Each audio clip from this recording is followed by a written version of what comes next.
Vous décidez de quitter votre travail pour aller prendre votre pause repas ailleurs chez vous et lorsque vous êtes dans le stationnement de votre employeur, vous glissez, vous tombez et vous vous blessez. Est-ce que ça peut être considéré comme un accident de travail?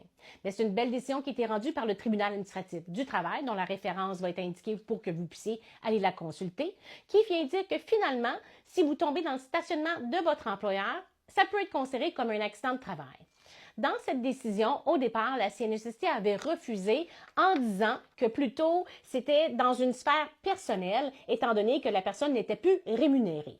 L'employeur vient alléguer que madame était stationnée dans une partie du stationnement de l'employeur qui n'était pas vraiment légale, elle n'avait pas le droit d'être là, et en quittant, elle n'était plus rémunérée, donc elle s'en allait chez elle pour une sphère personnelle.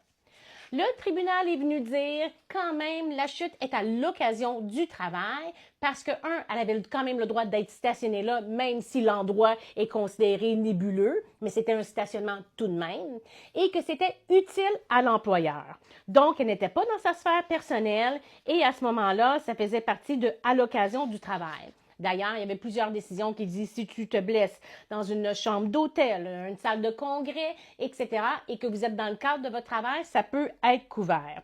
Donc, la pause fait partie de l'organisation du travail déterminée par l'employeur et la juge est venue dire que c'était une chute qui a blessé la travailleuse et que c'était un accident de travail, donc compensable par la loi sur les accidents de travail et maladies professionnelles. Je vous ai déjà fait d'autres chroniques où on disait le contraire, donc chaque cas est un cas d'espèce. C'est pour ça que c'est intéressant que si ça vous arrive de lire la décision, ça va vous donner des arguments pour bien défendre votre cause. Donc, c'est ça l'utilité de la jurisprudence. Donc, les cas qui sont parfois nébuleux, ça vous permet d'utiliser les décisions de d'autres personnes pour donner un appui sur votre cause à vous. Donc, allez lire ça et puis ça va vous permettre d'être bien outillé si vous allez au tribunal administratif du travail dans une circonstance similaire.